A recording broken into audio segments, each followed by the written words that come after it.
That's some bull.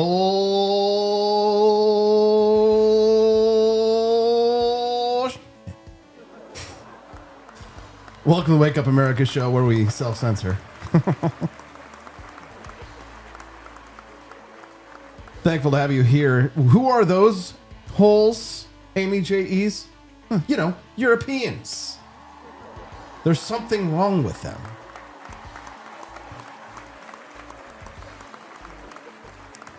Barney Styles asking the real question says, at what point are we obligated to liberate these people from this dystopian nightmare? Great question, neocon. Interventionist. Sippin says, happy Monkey Monday. George Floyd here. George, not George. George Floyd died of fentanyl. Back from the dead. Making Rumble Rant donations over on the Wake Up America show. Let's do it. Monday. Come on, guys. It's the holidays. Give you reasons to smile. I'll give you 4 reasons to smile. 4 segments, 1 interview. John Miltimore will be here. It's Miltimore Mondays with Miltimore here on the Wake Up America show. Germany. They really haven't learned anything, have they? No, they've not, Amy G. Aisley. Pull up a chair, grab your Founding Flavors coffee, settle in. Today's one of those mornings where the mask finally slips off from the people running this country. You're going to see how deep the rot goes. We've been told for years and years, over and over, that the American working class must shut up and pay their taxes, that we must smile politely, while people like this who run our government that we just watched, those Eurotrash, the activists, the consultants, the political lifers, and every useless middle manager in the system scolded us about fairness and equality and being compassionate and paying your damn taxes. We've been ordered to accept crime in our neighborhoods, chaos in our schools, failed educational programs, illiteracy, and intimidation about if we speak up about it in our daily lives, all in the name of you have to be sensitive to these people who are robbing you blind. And if you dare push back, you are told that you are the problem, right? Well, the bill for that fantasy world that we have been living in just came due. And it turns out that the people who were screaming racism the most, the people who were screaming the loudest that we were racist for not wanting to pay our taxes or that these systems were scams, it turns out that the people calling us that were the ones running the biggest scam of all. While you were going to work every morning, while you were paying your rent and your mortgage and your insurance and your grocery bill and your baby diapers and your formula, $1 billion was quietly siphoned out of the Medicaid system in Minnesota. $1 billion,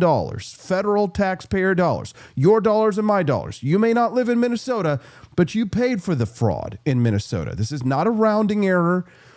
This is not a bureaucratic whoopsie slip of the pen, right? This is $1 billion stolen through fake autism clinics, kickbacks, shell operations, overseas real estate, right? Some of this money, according to federal investigators, may have reached al-Shabab, a literal terrorist organization.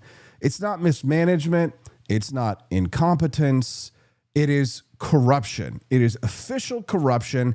And there are a lot of people who knew it was going on. And it's time for some heads to roll. Heads will roll. Heads will roll.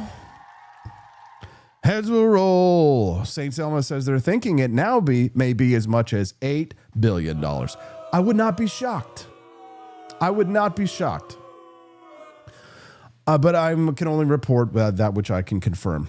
You would think, of course, that in a sane country, this story alone would freeze the political world solid. But it gets better because while the system protected the scammers who were stealing hundreds of millions of dollars, a low-wage worker at Cinnabon was instantly fired after a viral confrontation with a Somali couple in a mall. Fired on the spot, right, with corporate social media staff rushing to the keyboards like a SWAT team to issue a statement that sounded like it was written by a freshman DEI intern. The message was clear.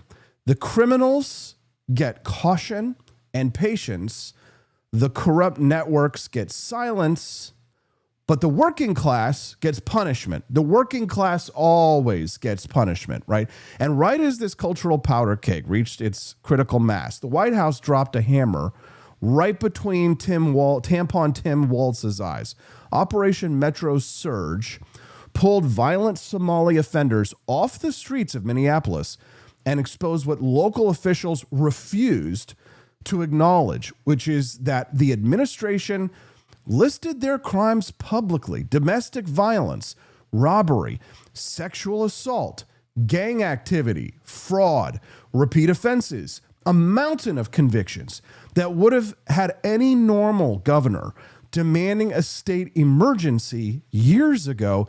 Instead, Tampon Tim spent the time lecturing us, the people paying for all this fraud, about tolerance, of course, while his state is being used as a global cash laundromat. Can you imagine? Can you believe how lucky we are?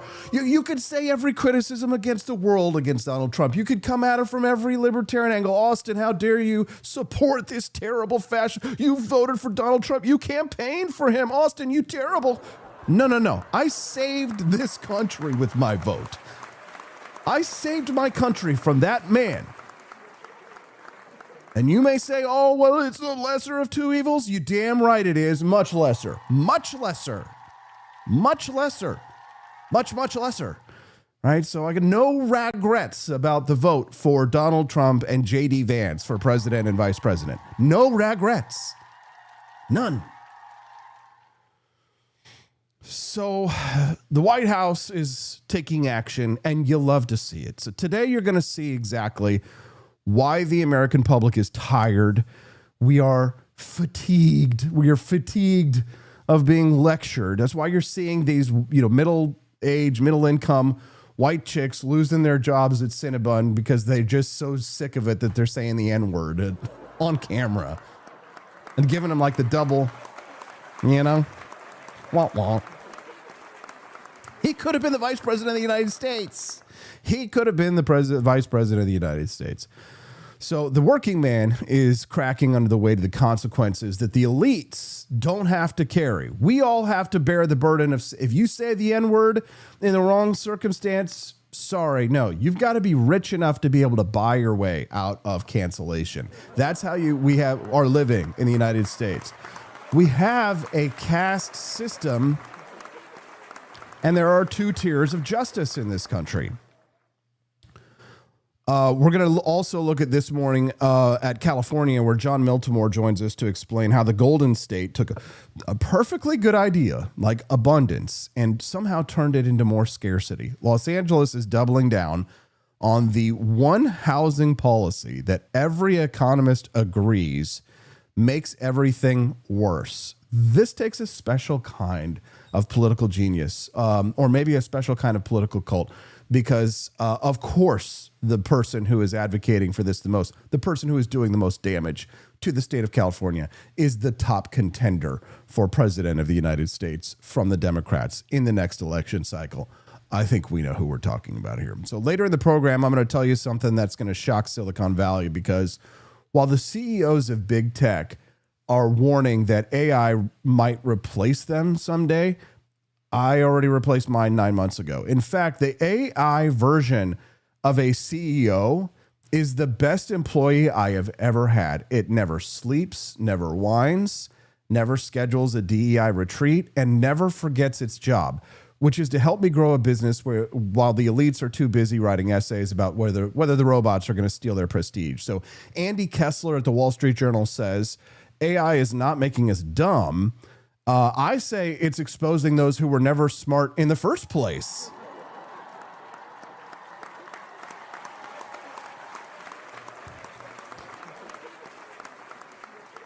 So we have a packed show, explosive stories, real corruption, real consequences, and once again, the same theme rises to the surface: sovereignty. The sovereignty of a nation to decide who enters, the sovereignty of a community to defend itself, and the sovereignty of the working man who is tired of having his pockets emptied, while elites demand applause for their moral superiority. So refill your coffee mug, settle in, it's going to be a morning. Dad Bod Baboon got his Revere's Rebel Roast this weekend. Now he's waiting for his mushroom coffee. I've got my Voltaire, Cafe Voltaire right there. The mushroom coffee. if you will. And let me tell you something about forlibertyshop.com right now. We've got so many crazy deals going on, and it's literally 2 days before you have to worry about things not arriving for Christmas. There's still time, people. There's still time. If you have not tried Founding Flavors coffee yet, and you've been wondering to hear what all the fuss is about, and everybody in the comments is about to talk about how amazing the Founding Flavors is that they've had, just visit forlibertyshop.com this morning, because I've put together a nice special little Christmas package for you and your loved ones that you'll be able to open by Christmas morning, but only if you order by today or tomorrow. We're talking about down to the wire, will make it to your house, but has got to happen today. When you go to forlibertyshop.com, you're going to see ads for our coffee right away. You can see right here, there's a cute little teacup in the bottom right-hand corner. You can click that teacup or anywhere on that image to take you to the Founding Flavors coffee collection. Now, can you just choose individually which one you like? But how do you know which one to try? Well, I've put together a discounted recommendation package for you, a couple of them. These are the top 4 when you scroll down on the coffee page. These are the top 4 sellers in the shop. Everybody wants to get the big founders. I get it. We've got a nice package for you. But if that's too rich for your blood, which I can understand, then what I recommend you do is you go to get the AP for Liberty's favorite coffees. Those are my recommendations. Those are the ones I drink the most. And buy our bundle package. If you go to forlibertyshop.com, go to the coffee page and scroll down, you'll see my top 3 favorites. Choose whether you want ground or whole bean. I prefer whole bean. I like to grind it myself, but you can get ground, of course. These are my top 3 favorite. If you've been looking for an opportunity to try it, today's the day, and let's unlock that sweet bonus content, baby. I'm talking about Mountain Dews, baby. Go to forlibertyshop.com, unlock the bonus content. Once we hit the $100 level, that will unlock phase 1 of the bonus content. Phase 2 of the bonus content is we play a game show, The Great Grift Off, Liberty Loot Live, where you win real prizes from the shop. And when we hit $200, I will sing a Christmas carol for you, and I will try not to embarrass myself. Or maybe I will embarrass myself. There's only one way to see. War Department will not be distracted by democracy building, interventionism, undefined wars, regime change, climate change, woke moralizing, and feckless nation building. We will instead put our nation's practical, concrete interests first. We will deter war. We will advance our interests. We will defend our people. Peace is our goal. And in service of that objective, we will always be ready to fight and win decisively if called upon. War Department. Honestly, love to hear it. So let's dive into this, because what the War Secretary Pete Hegseth did over the weekend is not some minor policy tweak. This is a sea change in American foreign policy, and one that I have explicitly called for in my call to libertarian nationalism. If you haven't read my manifesto yet, highly recommend you do so. So this is not an academic white paper for foreign policy nerds. This is a pivot for how the United States sees itself and its role in the world. And it's rooted in something that our ruling class spent the last decades, 3 decades, 4 decades more, trying to bury, which was the Monroe Doctrine. So here's what happened. So Hegseth goes to the Reagan National Defense Forum. This is out in Simi Valley. And he essentially announces that the Western Hemisphere is back on the top of the board. He says that the Monroe Doctrine is, quote, stronger than ever, and ties it to the new Trump national security strategy, which explicitly reprioritizes the Americas and lays out a so-called Trump corollary that says we're going to enforce this thing again. So in plain English, that means that the days of pretending that Latin America is just a vacation destination and not a strategic battlefield are over. So the Pentagon is now saying out loud that our first responsibility is to secure our own neighborhood, to patrol the Caribbean with real teeth, to guard the Panama Canal, to kill drug boats and to push back on China, Russia, and Iran creeping into our backyard. Makes sense.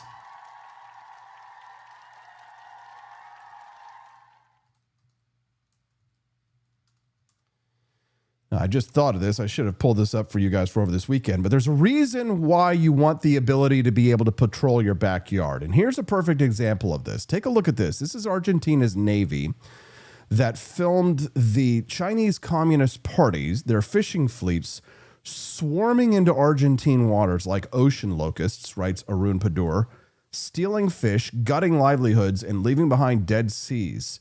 China isn't fishing, and it's an invasion. The world needs to sink these boats, he writes. Take a look at this here. All of those boats out there, these are Chinese fishing boats in Argentine waters.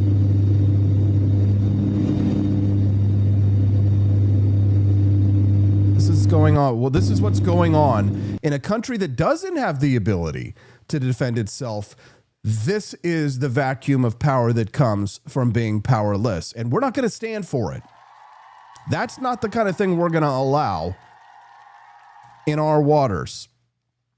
So the days of pretending that Latin America is not a conflict zone that involves American interests are done. This is the Monroe Doctrine.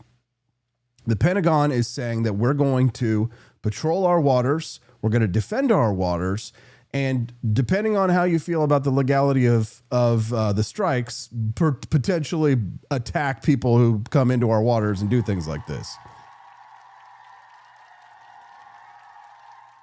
Oof, says the lovely SeaWorld girl. Afuera, says Jimmy Joe Pata. Absolutely. So let's remind ourselves what the Monroe Doctrine actually is, because they don't teach this anymore. In 1823, President James Monroe told the European empires in very polite 18th century flowery language, right? Hands off the Western Hemisphere. So no more new colonies in the Americas, no puppet monarchs, no European meddling in the affairs of the newly independent Latin American republics. So the doctrine had three big ideas. Separate spheres of influence for Europe and the new Americas. This is back when Europe was relevant. No new colonization, and no foreign intervention in the internal politics of this hemisphere. Over a time, it evolved into a simple rule. If you are an outside power and you try to park yourself militarily in the Americas, the United States treats that as a hostile act. So fast forward to now, we're not talking about Spanish galleons and British redcoats now. We're talking about Chinese state-owned port operators, Iranian drone factories in Venezuela, Russian warships parking in Havana, and corrupt regimes in Caracas and Managua cutting deals with every enemy of the United States that they can find. So when Hegseth stands up at the Reagan Library and says that the Monroe Doctrine is stronger than ever and the Western Hemisphere is the top priority, this is not a history seminar that we're giving here. This is a shot across the bow at China, at Moscow, at Tehran, and every cartel and corrupt strongman who thought that America was too distracted with European border disputes and Middle Eastern quagmires to pay attention to what was going on over here. So let me walk you through the threat picture here that this new strategy is responding to, because this is where the facts really matter. So China has spent the last 20 years buying its way into Latin America. It's now a major trade partner and financier for countries like Brazil, Argentina, and Venezuela. This is why the election of Javier Milei was so important, because he has helped to turn the tide away from the business deals of China. Better that Argentina buy their F-16s from the United States than buy them from China.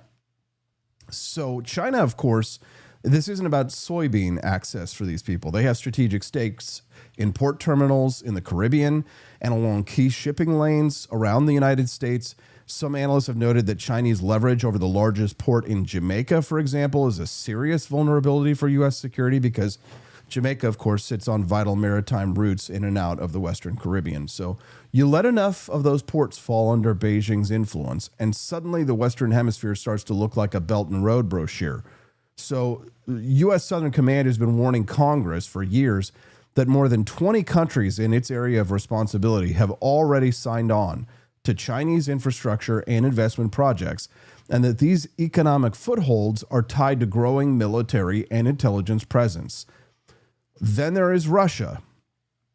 Moscow does not have the money to rebuild the Soviet Empire, but it's still very good at mischief, right? Russian warships periodically show up in Cuba, Venezuela, Nicaragua. Russian submarines frequently spotted off the coast of the United States in non-international waters, right? The European Parliament's own research service noted that Russian military cooperation in Latin America is focused on those same three problem states, right?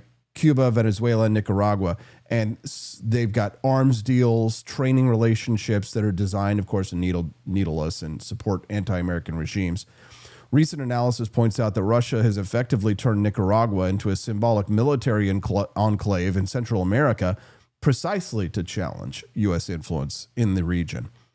And then my favorite axis of evil in this part of the world, Iran and Venezuela. So Iran has spent years building up a drone and missile relationship with the Maduro regime. So Iranian companies helped set up drone production in Venezuela, and there's reporting that Venezuela has received Iranian-made precision-guided missiles and drone systems.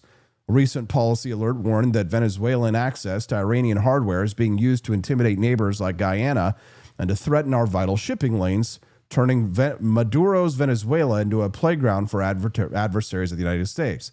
So if this is the first time you're hearing a lot of these things today, that might be on purpose, because if you reflexively respond to everything the White House is doing without understanding the deeper meaning, the deeper intentions behind it, you might be tempted to just say, oh, well, I think that it's what's happening with Venezuela and Donald Trump right now is a terrible, awful, horrible thing. But when you put it in the background of the greater political stakes and the greater political game that's being played here, suddenly, all of a sudden, the hostility towards Caracas begins to make a lot more sense. This is why you listen to the Wake Up America show, so I can share things with you that you wouldn't hear anywhere else. Make sure you click the like button. Click the like button, and if today's your first time watching the Wake Up America show, click the follow button as well. We'd love to have you be a regular guest of the Wake Up America show. Head on over to our Rumble page, rumble.com/AP for Liberty. If you have not subscribed to our show over on Rumble, we'd be grateful to have you. Join us Mondays through Fridays, 7 to 9 a.m. Central Time. If you click the like button, we support the Wake Up America show in a free way. If you click the follow button, it's a free way to support the show so that we get a bigger audience over at Rumble. If you're watching us anywhere but Rumble, we love you. We'd love to see you over here at rumble.com/AP for Liberty. So put all this together: China with the infrastructure, Russia with warships and base access, Iran with drones and missiles, plus cartels using the same routes to move drugs and people. Right, this is exactly the kind of foreign entanglement that the original Monroe Doctrine was designed to stop, just with different flags on the sails than when at the time that it was written. Oops. Europe is furious about this, by the way. They hate this. The Time write-up on the strategy notes that European leaders are calling this Trump corollary. They're calling it far right. They're complaining that the document talks about civilizational erosion in Europe and tells them to take more responsibility for their own defense, which, God bless it, reasons to live, reasons to be happy. The Trump national security strategy says that the Western Hemisphere and the Indo-Pacific are the top strategic theaters, and that the United States will reassert and enforce the Monroe Doctrine through what it calls a Trump corollary. It calls for sustained naval deployments in the Caribbean, more pressure on regimes like Venezuela, and a general shift away from trying to micromanage Europe's problems while our own hemisphere is on fire. Couldn't have written it better myself, Mr. President. Couldn't have said it better myself. And Europe hates it, of course. Hegseth's speech at Reagan's library matches this Trump strategy point for point. So according to the reporting, he said that openly that the Monroe Doctrine is not a relic. It is the guiding framework for how we are going to handle our neighborhood. He talked about expanded U.S. naval deployments in the Caribbean and about controversial drug strikes on drug boats that have already killed traffickers at sea. He made it very clear that the United States is prepared to act in and around places like Venezuela if narco regimes and foreign partners keep using this region as a launching pad against us. So let me add some context from the folks who actually stare at these maps all day. General Laura Richardson at U.S. Southern Command has been telling Congress that China, Russia, and Iran have increased their presence in Latin America in ways that undermine democratic governments and empower criminal and authoritarian networks, right? If there's anything that we want to avoid, it's China, Russia, India, Pakistan trying to overthrow or destabilize the Javier Milei regime.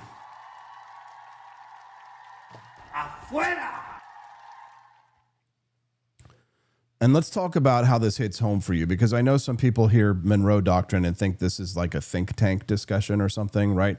But it is not, because no matter how you feel about the war on drugs, and I think everybody knows how I feel about the war on drugs, when cartels are shipping fentanyl and cocaine through Caribbean and Central American countries into our cities, that is a Western Hemisphere security failure.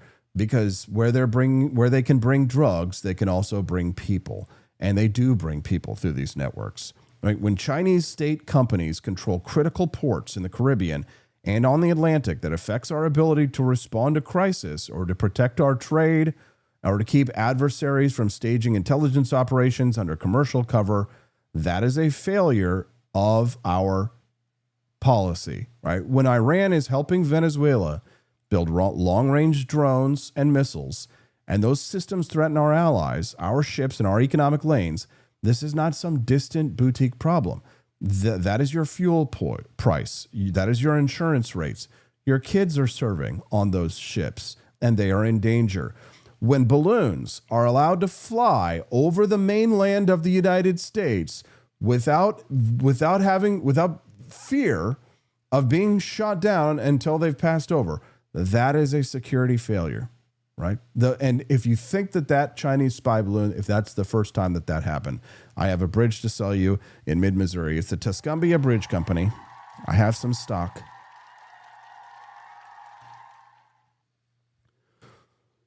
So Hegseth is essentially saying that we're done being distracted. No more utopian crusades on the other side of the planet while hostile powers dig trenches in our own hemisphere. So Politico's coverage of this speech noted that he explicitly rejected what he called decades of utopian idealism and said that the new approach is hard-nosed realism focused on securing the Western Hemisphere and forcing allies elsewhere to carry more of their own weight. Remember those Europeans from the beginning of the show?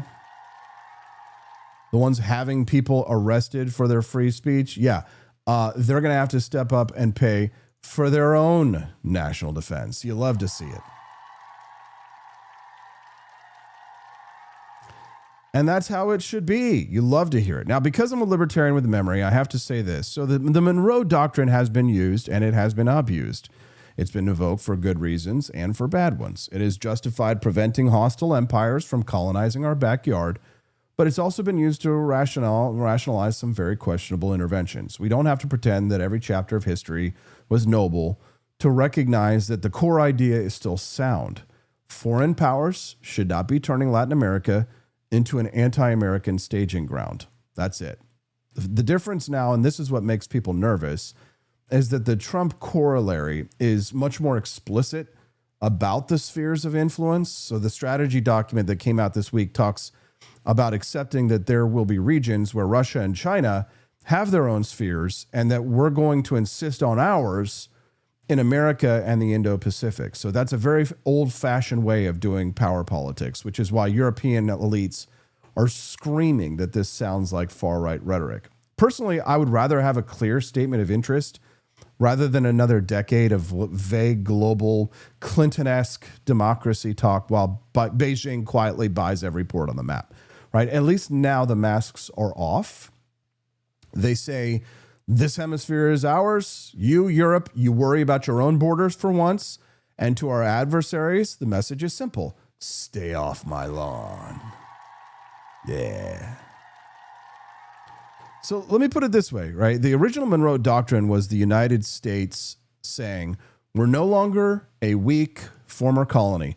We are a force in our own right, and we will not let old empires carve up our neighborhood. This new version, what Hegseth is talking about, is America saying, we're done pretending we can police the entire planet while our own hemisphere turns into a cartel highway and a Chinese logistics chain. So you may not like every tactic, right? You may be uneasy about some of the strikes that have already raised legal questions.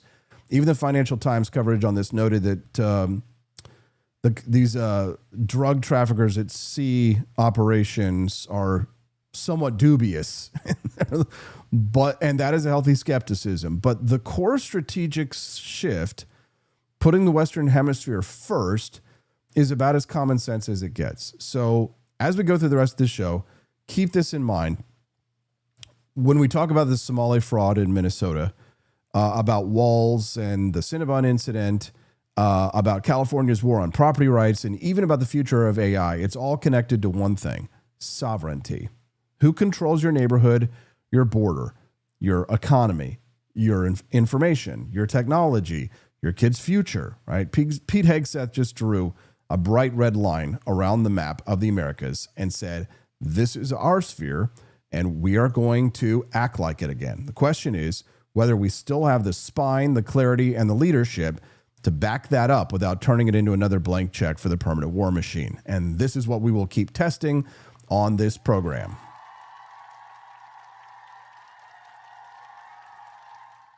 Now we set our sights to you, Tampon Tim. True. This creates danger. And I'll tell you what, in my time on this, I'd never seen this before. People driving by my house and using the R word in front of people. This is shameful. No. And I have yet to see an elected official, a Republican elected official, say, you're right, that's shameful. He should not say it. So look, I'm worried. We know how these things go. They start with taunts, they turn to violence. So deeply concerned. Deeply concerned. They've been driving by his house and saying the R word.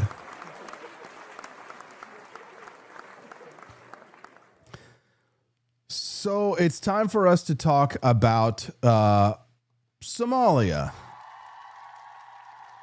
But we're going to do it after a quick break. When we get back, it's time for us to set our sights on Minnesota. It's the Wake Up America show on the 4 Liberty Network. Don't go away. Unlock the bonus content. $1 raised towards the bonus content. Wow. It's like almost you guys don't want the Wake Up America show to be on next month. I know you do, because January goes down. It's the Wake Up America show, and you're watching the 4 Liberty Network.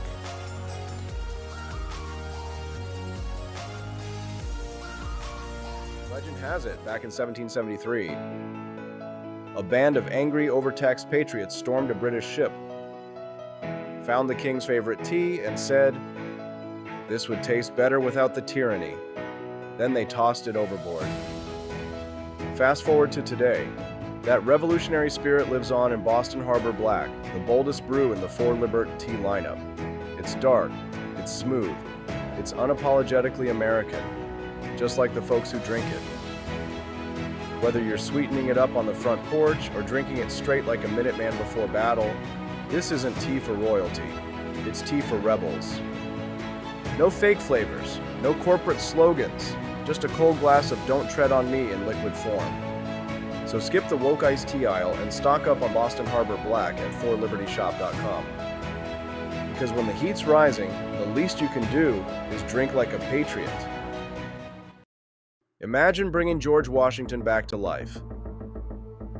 Just to explain that in 2025, men can get pregnant, waving an American flag might offend someone, and our government is $34 trillion in debt. But that's not all, George. We have drag queen story hour for toddlers. Pronouns are mandatory. And Harvard can't define woman. Oh. And we send billions to Ukraine but can't fix potholes in Ohio. You know, just normal modern empire stuff.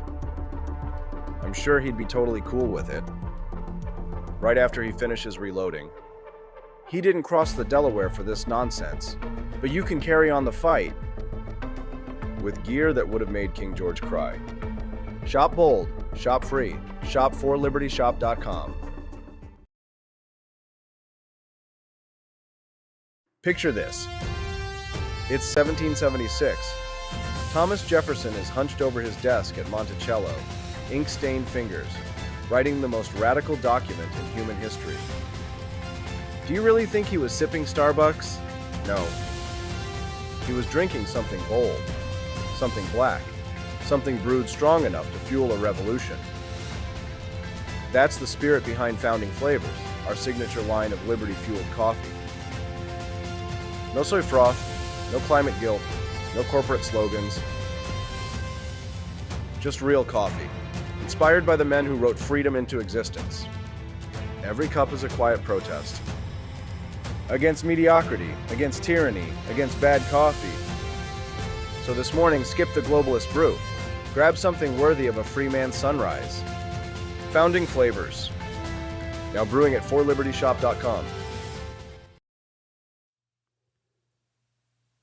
Warning, there's about to be a whole bunch of bad words, including racial words, used in this next clip. If you have children around or you have people who are sensitive, turn down the volume or come back in just a minute. Sexualizing your body makes you a better person. Are you recording? I'm gonna record you. Yes. Do you want me to throw water on you? That's nigger. I am racist. So idiot for And real. you are a nigger. You are an idiot. No, I I'm am not. racist, and I'll say that to the whole entire world. Don't be disrespectful. You ruined your life, by the way. Oh, talking about Bye. you talk about respect? You talking about respect? You are fired from this place, motherfucker. You're not gonna be working here. Suck it. Suck what? Look how you Suck fucking look it. like. What's wrong with you? What the fuck is wrong with you, you fucking ugly bitch? Get the fuck out of my Ugly? face. Talking about ugliness? Did I stutter? You're the ugliest person I ever seen in my life. Good. Fuck. Your fucking No, we're face not. for No, what? we're not. That one was in Wisconsin. All right, folks, let's take it a trip, though, over to the east, where they call it the land of 10,000 lakes and apparently 10,000 fraud schemes, because Minnesota is not just having a bad week. Minnesota is having a come-to-Jesus moment with a problem they've been pretending does not exist for almost a decade, and the bill is finally coming due. The Centers for Medicare and Medicaid Services Administrator Dr. Mehmet Oz, yes, that Dr. Oz, walked out on the stage of American politics last week, pointed directly at Governor Tim Walz, and said this. It's true. A Somali fraud ring in Minnesota stole over $1 billion from Medicaid. How did this happen? Well, Medicaid programs are run by the states, which in Minnesota means the Tim Walz administration. Governor Walz and the state's other Democrats rely on Somali votes to get elected, so they decided to look the other way because they were afraid of, quote-unquote, political backlash. Don't take my word for it. That's what a Somali-American fraud investigator told the New York Times. When these scammers realized that nobody was guarding the cash register, they went gangbusters. One program designed to provide housing stabilization assistance to patients ballooned to $104 million, when 4 years ago it was projected to cost only $2.6 million. Some of these taxpayer funds may have even ended up in the hands of a Somalian terrorist group. Scary stuff. When CMS became aware of the housing program situation, Minnesota insisted it could clean up its own mess. A few months ago, it admitted it could not. So we stepped in to shut down the fraud-infested housing initiative. Today, we're taking action on more than a dozen other programs, which I've outlined in the post below. Our message to Walz is clear. Either fix this in 60 days or start looking under your couch for spare change, because we are done footing the bill for your incompetence. This administration will never stop fighting to protect the vulnerable Americans who rely on these programs and the taxpayers who fund them. We're going to crush waste, fraud, and abuse. All right. Well,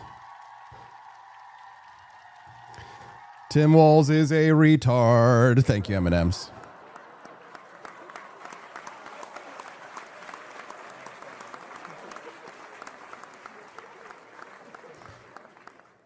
Let's unlock that bonus content. We've unlocked $6 towards the bonus content, but I know we can do it. I know we can raise all $150 to $200. Why not try some Founding Flavors coffee?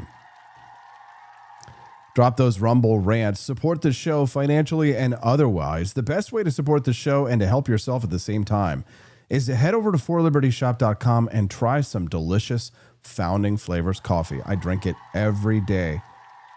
It's delicious. I mix it with espresso. I do all kinds of crazy concoctions with it. I love every single roast that I offer on my website. Go to forlibertyshop.com, and if you've been saying to yourself, I really want to try it, but I don't know which one to try, try the AP for Liberty's favorite coffees. That's my top 3 favorites. When you go to the coffee page and you scroll down, underneath the listing of all of the coffees one by one, you can find my bundle collections. And I have 2 bundle collections down here. There's the complete collection bundle, which rounds out at $89.99. But if you're looking for something to try that won't bust the budget, check out our top 3 favorite Founding Flavors coffees. For only $64.99, you get to try the top 3 favorites. That's a nice, healthy discount at forlibertyshop.com. BB for Liberty dropped the link over in the chat, says try one of our coffee bundles. Just make sure you click on that link. It'll take you right to the checkout. And you guys will be able to try my absolute best coffees. And if we sold a few of those bundles this morning, then that right there would unlock the bonus content. So let's do it. Can we do it? Hopefully we can keep the Wake Up America show running strong. So we just heard from the man himself. So that was the CMS Administrator Dr. Mehmet Oz. He's not some random crank saying that the $1 billion at least that we know of was stolen out of Minnesota's Medicaid programs. And that, in his own words, his own staff had said that they'd never seen anything like this in Medicaid. Amy J. Easley over in the chat knows a thing or two. She says, but CMS will crawl up your ass if they see a drink in the wrong spot at the nurse's station. Why did it take so long to find this fraud? Exactly.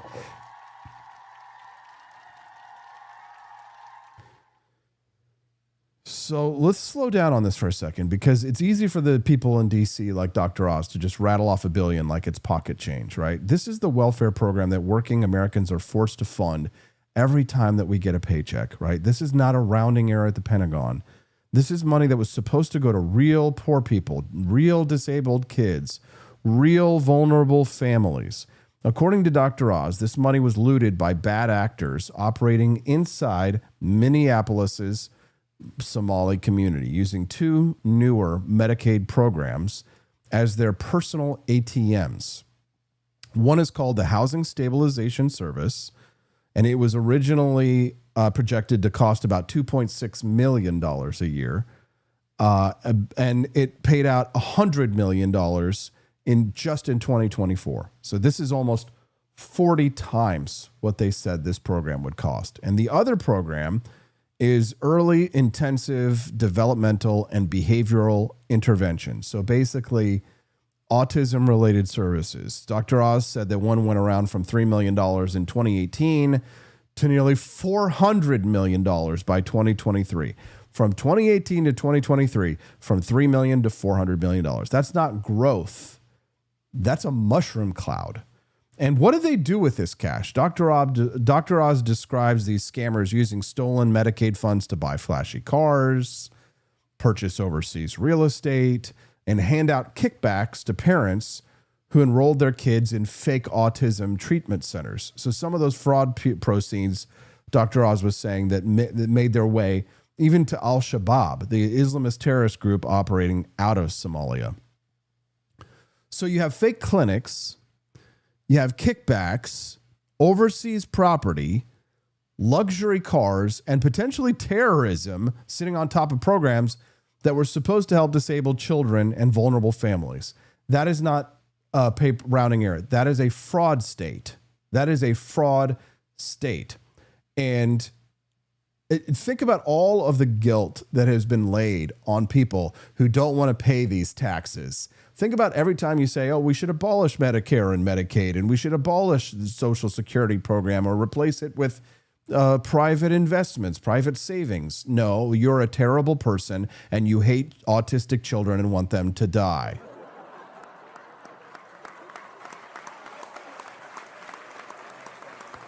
Take care, Siggy's mom. Here's the key piece, right? Dr. Oz says that Minnesota officials had already flagged problems to CMS, so they were aware, they just didn't fix them.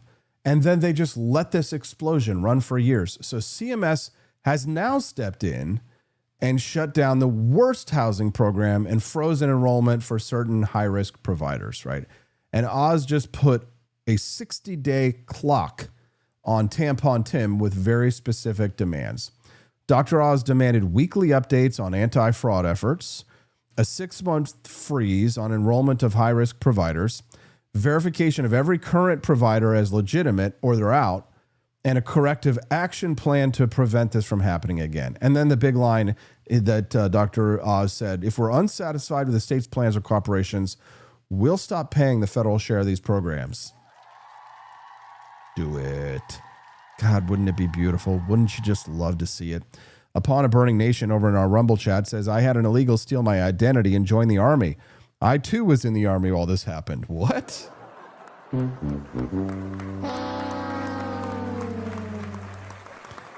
Amy J.E. says, I have a special needs kid. I don't sign up for any programs, so this really pisses me off. Absolutely, Amy. I completely understand.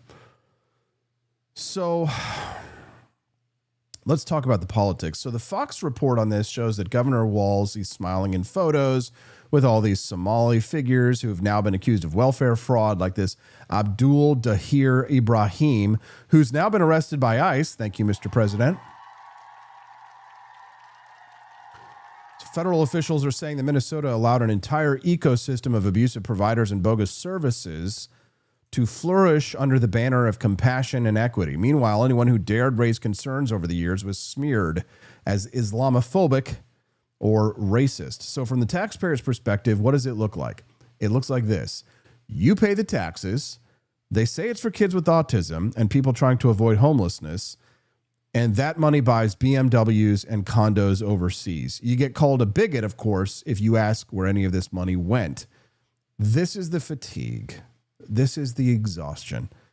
The administration's write-up on Operation Metro Surge lists specific Somali nationals arrested or removed from Minneapolis. Here's the list. Ahmed Mohammed Saeed, criminal illegal with convictions for multiple DUIs, domestic violence, trespassing, assault, obstructing transit, theft of services, damaging property, probation violations, and more.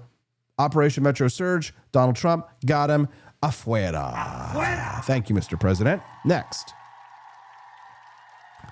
Next one that they got. Abdul Qadir Sharif Abdi, described as a criminal illegal and a member of the almighty Vice Lord Nation gang and former Gangster Disciples member.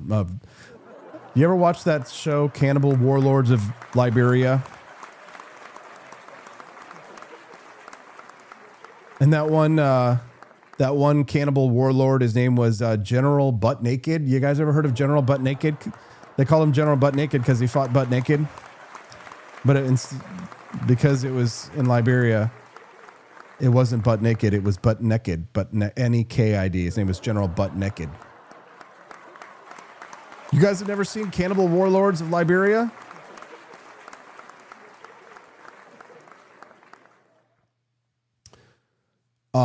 And then there's Sahal Azman Shidain, a sex predator convicted of criminal sexual conduct with a minor aged 13 to 15. Get him out of here.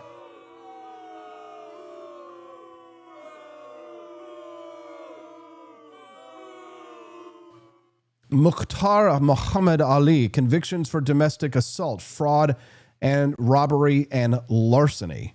Get him out of here. Faisal Muhammad Omar, charged with 2 counts of domestic violence. Those names and crimes are not my language.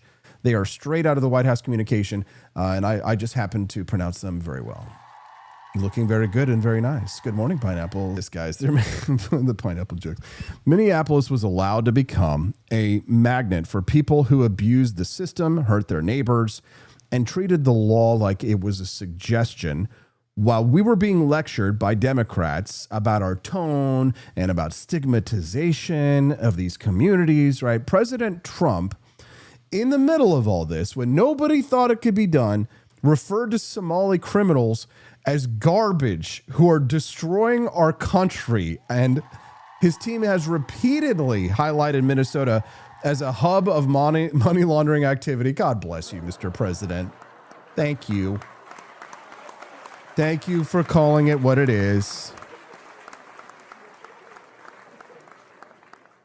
Thank you, Mr. President. Senior officials announced fresh investigations, including a Treasury Department probe and White House Deputy Chief of Staff Stephen Miller linked this COVID-era welfare fraud schemes involving Somali intermediates over there. Looks like somebody got themselves something nice from the gift shop today. Oh, what did they buy? A Socialism Kills tea, a couple of them. Thank you very much, sir. Looking very good and very nice. Good morning, pineapples. Looking very good and very nice. Welcome to the Wake Up America show. Click the like button if you haven't already and follow as well. We'd be glad to have you be a regular guest on the Wake Up America show. This show is live 5 days a week, Monday through Friday, 7 to 9 a.m. Central Time. That is the Wake Up America show's schedule. I want to ask you about something else that the architect of the president's immigration policy, Stephen Miller, said. On Thanksgiving Day, he posted, "No magic transformation occurs when failed states cross borders. At scale, migrants and their descendants recreate the conditions and terrors of their broken homelands." What do you make of this argument of failure to assimilate and sort of ruining America? How do you understand this? You're saying I needed a throat lozenge. That's somebody got something stuck in their throat. America. Sort of ruining America. Ruining America. How do you sort of ruining America? Ruining America.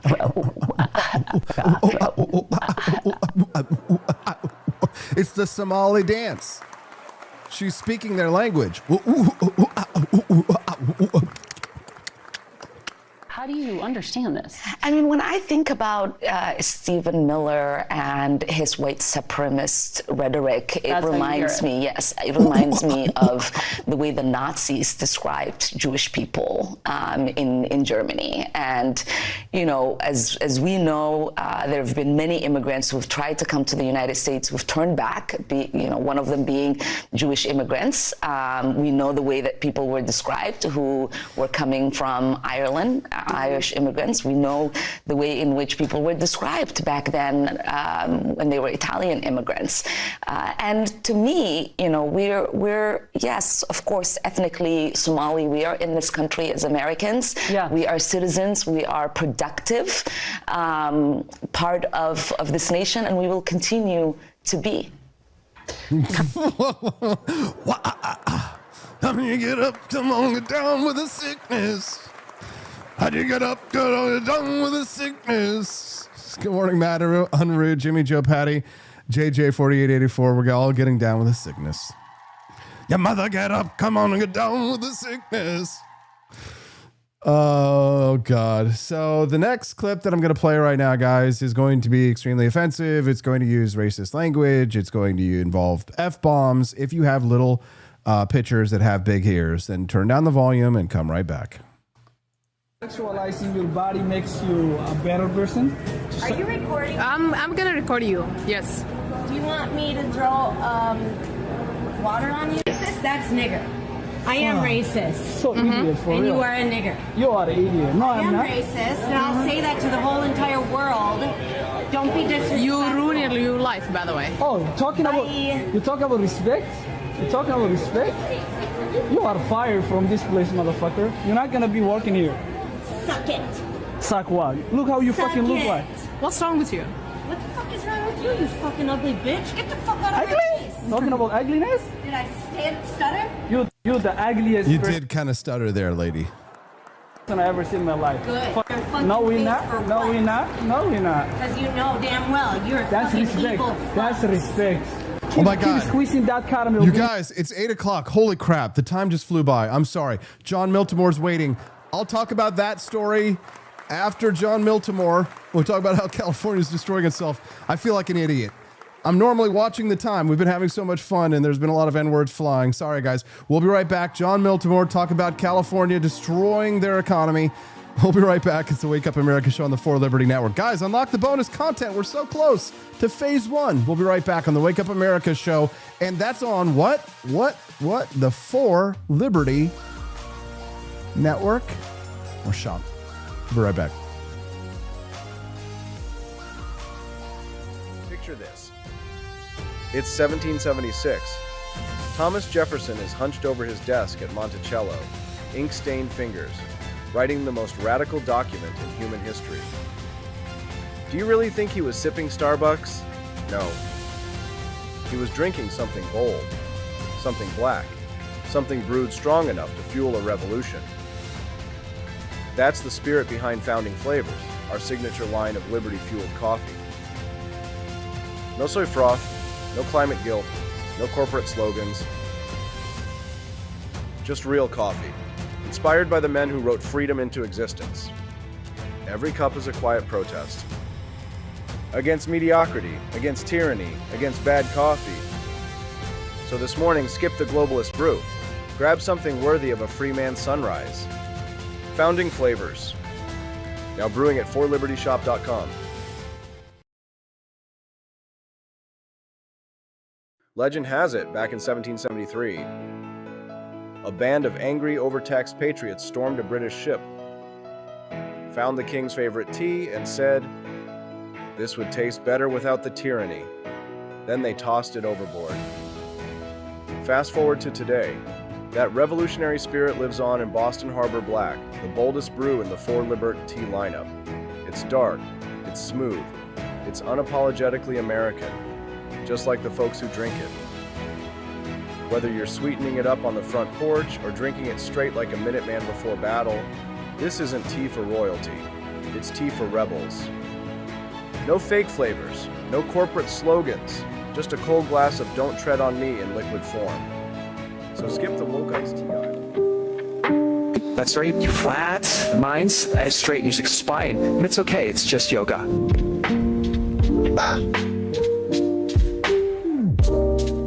I can feel the stretch. This pose is harder than it looks. Just breathe and hold. Wow, I think my toes are talking back to me. Slide nicely. Keep your shoulders relaxed and tension. We're moving into a deeper stretch.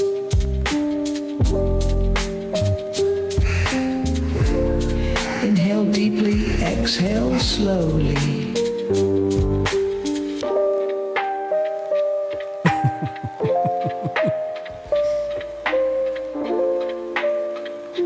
And a pose is called the selfie stretch. Feel energy flowing through your face. Breathe in, breathe out loud. Feel your spine. Stay spread. One breath at a time. Let's breathe. All right, guys, our next guest. Somebody's been tracking the deeper economic forces that drive political outcomes in places like Minnesota, where we were just discussing, and places like Wisconsin and across the Midwest, because while we've been talking about what's happening in those regions, in the last 48 hours, we've seen several key indicators showing just how strained households have become. The average American family now needs more than $119 per day just to maintain last year's standard of living. I've got some relatives out in California, and the economic situation that they face for most Americans would be untenable. The only people who can afford to live in California, the people who've been already living there, and some of them are getting priced out. How has California taken so much abundance and turned it into sand? It's like the reverse of what the Israelis did to the desert. They turned it into gardens. California's turned their gardens back into a desert. Joining us now to discuss is John Miltimore. It's Mondays with Miltimore. Good morning, John. Nice to see you today. Hey. Good morning, AP. How you doing? John, I'm glad to see you here. Thank you so much for coming on the show today. Tell us a little bit about your article you wrote in Law and Liberty about California and their abundance. Yeah, affordability is that key word. Americans are feeling it. Like You have these two economies. It's a cliche to say that, but I think you have a class, an asset class that's doing just fine. Then you have people that are more of paycheck to paycheck families, and everything's expensive. And Ezra Klein and Derek Thompson wrote a book, Abundance, that looks at this. I think that book is intended for a center-left audience. They're trying to reach progressives to say, hey, where can we do better on some of these things? We have a $100 billion high-speed rail project here in California. It can't even get going. Why not? And they look at, some of the hurdles that bureaucracy creates, that you have all these things that got to go through 6 different committees. They look at zoning policies and how, if we want stuff affordable, maybe we got to let people build things. You actually have to, create housing if you want to reduce housing costs, which, is a very simple idea. On the left, nobody's talking about that. And on the left, the solution to high housing prices is well, we got to rent control harder.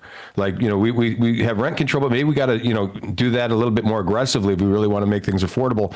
That sounds ridiculous to anybody that understands economics, but that's exactly what Los Angeles just did. Their city council passed a vote by 12-2. They are going to rent control harder, and they're going to try to make housing more affordable that way. That is not going to work. It's going to make housing more expensive. Other cities have tried this just recently. I'm from Minnesota, as you mentioned, in your lead up. St. Paul just did this. St. Paul passed, which is the capital of Minnesota, the most aggressive, rent control policy in the country, arguably. And they were doing it, and all of a sudden, what happened to housing investment? Everyone pulled out. They said, we're not going to build housing if we can't make money. And so what happened is that the city's Democratic mayor said, well, we gotta do something. We can't just, housing costs are gonna get much worse. So they quietly, basically gutted the law that they passed, and I guess it was 2021, maybe went into effect 2022. But that is it. Like progressives, they say they want to get, address affordability. All their solutions are bad. Of course, yes. I think applause button on that. Obviously. So, why do politicians keep pushing rent control when almost every economist says it makes housing more expensive? Yeah, I think, public choice theory is something, it's one of those things that sounds like, what is that? James Buchanan, won a Nobel Prize in the 80s for, kind of pioneering that idea. And it's a very simple concept. It shows politicians also have incentives, just like you or I do. If we have a business, if we have the local butcher shop, incentives are around us everywhere. For politicians, though, those incentives are different. They're going to do what primarily helps them, which is not some crazy idea, but what they're really doing is at least to some degree, is they're responding to what voters want. And rent control policies are for example, they're terrible. We have 100 years of research. Like we can go and, whether it's in Europe or Latin America or in the United States, and we can show what happens when you have aggressive rent control. Yet they remain very popular with voters. And that's an example of public choice theory. Politicians are doing what voters are demanding. That's one part of it. I think, what Klein and Thompson, I think, explore, there's other incentives at work here. They don't go into the corruption part, but look at, for example, California is another one. Look at how many billions of dollars they've spent in the last 10 years on fighting homelessness, right? And if you're a politician pouring billions of dollars, tens of billions of dollars into fighting homelessness, you get the ribbon cutting, you get all these things. Say, look at what we're doing to fight homelessness. Well, what has happened? All that money, they can't even account for it. But there's no incentive structure there to show that we're actually solving this problem. In government, it's the ribbon cutting that people see, and that's another example. Like there is not, even if they had the knowledge to do these things, there's not the right incentive structure to do it. And so you have, Los Angeles has a homeless population of about 50,000 people.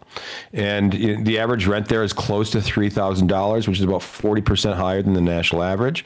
But for politicians can go out and say, look at all the things we're doing to fight, homelessness. Look at all the things we're doing to lower your rent. The fact that it isn't happening doesn't really matter because you have the bleeding heart is what people see. Yeah. John, you brought up Argentina in your piece. They've kind of become something of a test case, like a laboratory of economic policies. It's wonderful news for us. It's been terrible living there in Argentina for decades. But now that Javier Milei is instituting libertarian policies, we're able to see how they might work in the real world. So talk to us about what Argentina did and tell us why you think a foreign country can figure this out, but California can't. Milei understands basic econ, right? And Argentina came in, he was elected. And here's the thing, he had the power to do this. He had emergency powers. He said, we're done with all these rent control laws. Going back to about 2020, like Argentina, imposed pretty strict rent control. And he said, we're going to scrap those. And almost overnight, what you saw, I say almost overnight, in a matter of months is what we're saying, housing supply took off. It increased almost 200%. And what happened when housing supply increased almost 200%? Prices just started falling. And if you look, there's been a lot of reporting on this. Reason has done good reporting on this. Hasn't gotten much mainstream coverage. But you have rent prices fell about 40%. And again, this was not some, program, you have a 5-point plan on how to reduce housing prices. This is just saying we're going to get rid of a bad policy. And we could do that everywhere here. We could make it easier for people to rent out basements in homes. We could just say, no, you don't need to have a minimum, size of 1,550 square feet. Smaller homes are okay. There's all kinds of things cities could do. States could get involved in that as well to say, we want affordable housing. We're going to make it easier for you to sell housing to people. That's the solution to high housing prices. Now, a lot of, if you could sit down, John, with a regular person, not talking to somebody, former presidential candidate who's been an activist for 20 years and all this kind of stuff. You're talking to a regular Joe in LA. They're struggling to pay their rent. How would you explain to them how the system is falling? Because I love it when you talk about these libertarian theories, when you talk about, the average voter and public choice theory. But how would you talk to a regular Joe that doesn't even have the foundational basis? How would you explain this concept to them, John, so that they can understand it? Yeah, that's a good question. I would say, again, approach this from a basic economics perspective. If we need housing costs to come down, what we need are people to build more homes. If California's population keeps going up, and for years it was, right? You can't have all these more and more people that are, you got to find a place to live in less housing. We need to build housing. We need to build more housing faster. Who is going to build the housing? Well, a lot of people, they don't think about this. They think, well, maybe government should build housing. Well, that's not what works, and that's not what we do. We need entrepreneurs to say, we're going to put more buildings up. So we got to make it easier for them to do that. And you can't have aggressive zoning policies that say, well, we're not going to let you build that, or if you build it, it's going to take you 10 years to get the permits to do it. We need more homes for people, right? We need places for people to live. So let's let them build the housing to do that. And that to me is something, you don't need a PhD in economics to understand that. You need to understand, we need places for people to live. Let's let them build places so people can live there. This is very simple. It is simple, but unfortunately, the simplest things are the hardest things to get done. Is this really about housing, though? Or is it really just about politicians protecting their own power and pretending to care? I think that's most people in politics, and we look at it as this noble profession. I've never looked at politics as noble, and I don't think most people have. If you look at like writers from Hemingway to Mencken to Mark Twain, politicians have always been the greasiest, kind of oily people that go in for kind of base, motives. They want to see themselves in newspapers. They want to see themselves on cameras. So, and they don't understand. Let's be honest. How many of them really understand, market fundamentals and why people are wealthy and why people are poor? I think, like everyone, we get stories, and people think through stories, and they see landlords as villains. I think a lot of people, especially on the left, see landlords as villains. People that live in apartments often do, and I think that drives this. And if you look, this is something we haven't talked about. California, these tenant laws. I talk about this in that piece I wrote for law and liberty a little bit. These tenant laws are crazy. Like if somebody decides they're not going to pay rent, you can't just evict them. If somebody, there's testimonies I include in there where you're a property owner and they're lighting bonfires in their home, like your property that you're renting, and you can't evict them. They make it very, very, very difficult to get rid of tenants, whether they're not paying rent or they're damaging property. That, to me, if you go back to Adam Smith talking about the basic formula, you need a certain to be able to administer justice, and that means if people are destroying your property, you have the right to make them leave. That's not the case in California, and that's a piece you could do a whole PhD dissertation just on that, on how that's a huge disincentive for people to build homes in California. If you own the property, but you can't make someone leave if they're damaging that property or not paying rent under the agreement you had with them. John, you live in Minnesota. Is your governor a retard? I'll say that our governor, in my opinion, is a very poor governor. I won't get into ad hominems. If I was going to do that, I'd probably classify him as a moron, but I'm not going to do that. You're not going to drive by his house and call him a retard, John?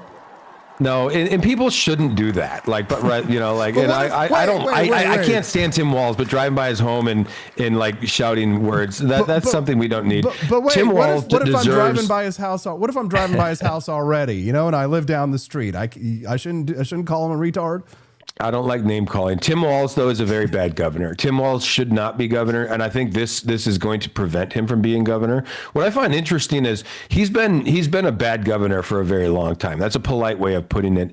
But now I think the stars have aligned a little bit. He has presidential ambitions. There's a gubernatorial election coming up. The media is now like saying, no, it's open season on Tim Walz. When the New York Times is publishing pieces on him that say, wow, how did this happen? How did the governor just allow all this fraud to go on right under his nose? And it was being reported to the governor's office, and they were just they wanted nothing to do with it. That's a problem. And so it's going to be great to see Tim Walz not be the governor of my state anymore. I think that's going to be the case. I don't know if it's going to be a Democrat or a Republican that wins, but Tim Walz has done a very poor job governing. And I think he appeals to the lowest denominator. He himself plays a lot of these games. He's playing victim now, but he's done plenty of name calling himself. And he's not some noble politician. To go back to public choice theory, he's been operating under some really bad incentives. It's worked. He blew a $20 billion surplus almost overnight in this state, and now they're in the red again.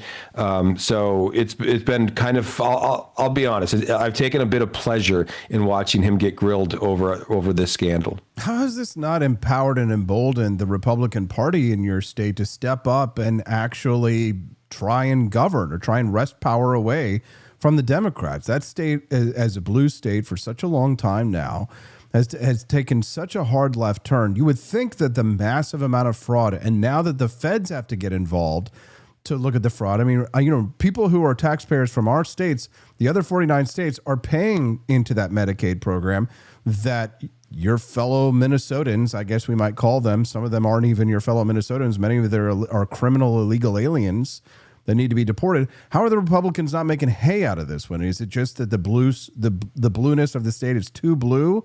Or talk to us a little bit about the political situation in this. Yeah, I think they have been making hay. That said, the Republican Party in Minnesota has been dysfunctional for a very long time. I know people that have, that are very involved in the party, that have led the party. So I've got kind of an inside look for a long time. And you realize political parties, every state has their political party. Some are a little dysfunctional, some are way dysfunctional. The GOP in Minnesota has been a mess for a long time. They've had issues. I think they either didn't declared bankruptcy or were going to have to at one point. That said, there's good work happening. Like one of the local, state policy network think tank, the Center for the American Experiment. I'm going to give them a shout out. They've been really good at, banging the drum on this and getting a lot of national attention. Just doing good reporting. And again, the local newspaper is not. The Star Tribune, a once great newspaper, is a mess. Like I think they've been going through. They're broke. There's leadership problems there, and even if there wasn't, they seem to have very little interest in this story. So it's been other media that have done some pretty good work on this. Alpha News, the Center for the American Experiment, and so I think they are making hay, and it's a story that has now become too big to ignore. They were speaking to John Miltimore. It's Mondays with Miltimore here on the Wake Up America show. John lives in Minnesota. We've been following the story pretty closely, John, the massive amount of fraud coming out of the Somali community in Minnesota. The people who spoke out against this were being called racists. They were countersued by the Somali community. And now the Trump administration is stepping up deportations. Many of these people have criminal records, John. Do you agree with the Trump administration's policy, this crackdown? Is it time for somebody to come in and clean house in your state because your government doesn't seem interested in doing it themselves? If you have temporary, people here that are on temporary status and they're breaking laws, the feds absolutely have the right to deport those people. I don't think we should look at an entire community. I've seen some stuff that bothers me. People say, like when you start to paint Somalians as one big, brush, that's not fair. I think most of, even within the Somalian community, I think the people that were actually perpetuating fraud is pretty small. It is quite small. How could it be small? How could it be billions of dollars and be small, John? You're talking about. Well, you don't need a ton of people. You don't need a ton of people to do that. I don't know the population of the Somalian. I do know this: like the Somalian population in the Twin Cities metro is bigger than anywhere in the world, with the exception of Mogadishu. Okay, so we're talking about a great many Somalians, a huge population, tens of thousands. So, and the number of people that are actually committing fraud, it's less than 100 that we have that have been convicted. So I think that is a small number. That said, we should, federal immigration policy should be judicious in who we allow to immigrate here, right? And there has been a problem I saw a report just last week. If you were from the UK, you weren't part of the immigration lottery. Why not? Why are we looking at a country like the UK where you might have people that say, hey, my country's going crazy over here. I'd like to come to America. Why would we say, no, you're from the UK, you can't, but we're going to take people from, other countries that might be much poorer, that might, you have people that you're letting in for different reasons. That to me is not a smart immigration policy. So I think some of the things the Trump administration is doing on this front is important. I think having a full federal investigation, let's not forget, Medicaid is a federal program. And if you have state leaders that are allowing or perpetuating fraud, that is absolutely, that merits a federal investigation. So I hope it looks like that ball is rolling. We need to find out how this was allowed to happen, and we need to make sure this isn't happening in other states. We have a piece coming out of the Daily Economy this week that looks at Medicaid in particular. Why is fraud in Medicaid so high? And it is, out of all the federal programs, it's extraordinarily high. Why is that? Why do we have, we're talking about, over time, hundreds of billions of dollars in fraud. There's some incentives there that just make it easier for state officials to allow this to happen. And there's certainly not federal oversight that's going to stop that. So we need to understand why this is happening and hold people to account if they're allowing fraud to happen. If there was people that blew the whistle on this front, and you had people in government that said, I don't want to touch that, that's a big problem. John, do you think that it's also possible that the problem is that Somali culture is not compatible with American culture? I don't know what Somali culture means. I don't know what that is. It's like Nigerian culture, where every single scam, it seems, comes from Nigeria or India or Pakistan or Somalia. I mean, we don't have to say that all cultures are the same, and some cultures are better than others. But there's a scam culture in Somali culture. We should be able to call that out without being called a racist, right? Sure. I wouldn't be surprised if that is. And I would say, I made this comment on X last week. I think what you have are some in the Somalian community who have quickly learned they've adopted, I'll say this, they adopted Marxist culture. They're defending fraud. You can go see the videos on X where you have people in the Somalian community defending fraud because Americans are wealthy. than that they have too much. So why shouldn't we, get some of that? And they're looking at fraud as almost an entrepreneurial activity. And so, like, is there that potential danger? Yeah, I think that's probably the case. And you need to have people that say, no, rating public programs is not appropriate. And, I think clearly that there was enough people in the community that didn't understand that. And they might learn it now by watching dozens, if not, it might be hundreds soon, that they're going to go to federal prison for these fraud schemes. Hope so, John, but I'm not going to hold my breath. The indictments are being, it's a high number, right? And I have this on good authority that there could be way more. Basically the prosecutors, the only thing they lack is the resources to do this. So they're going after the biggest fish, the ones that were the most egregious violators, and going to get those. But you will have a great many people that were part of this fraud that will never be charged. John Miltimore, Mondays with Miltimore from Minnesota, talking about the Somali fraud and the California fraud. We appreciate you, John. Anything else you want to share with our audience before we let you go? No, just check out our content at thedailyeconomy.org, and I'm on Substack, The Take by John Miltimore. There we go, The Take by John Miltimore. Thanks, John. Have a great day. Hey, good being with you, AP. Have a wonderful week, man. Have a good week. Merry Christmas. To you as well. Next adaptation of the moon landing. A trans hijabi amputee named Leica sent up to space as the only person aboard a craft called the Safe Space. She's landing to film a 12-episode limited series about healing her inner child, all sponsored by the European Union and NASA. They selected her out of 2,000 potential pilots because she has 400K followers on TikTok and does motivational cooking videos. The cabin is set up for live streaming, and halfway through the journey, she does an on-stream Q&A, saying things like, "Guys, I'm literally ascending right now. No negative vibes in the chat, please." But due to a computational error and an overall lack of piloting skills, the Safe Space starts drifting, causing it to be trauma dumped into the IKEA moon base that wasn't supposed to be revealed until 2035. But knowing that, Netflix adaptation of the moon landing. A trans hijabi amputee named Leica sent up to space as the only...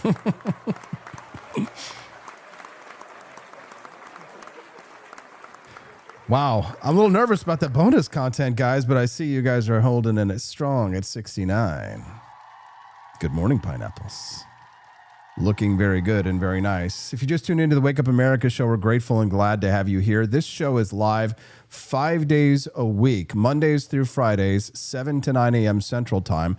That's the Wake Up America show schedule. Click the like button if you haven't already. Click the follow. It's totally free and an easy way to support the Wake Up America show to help grow our Liberty community.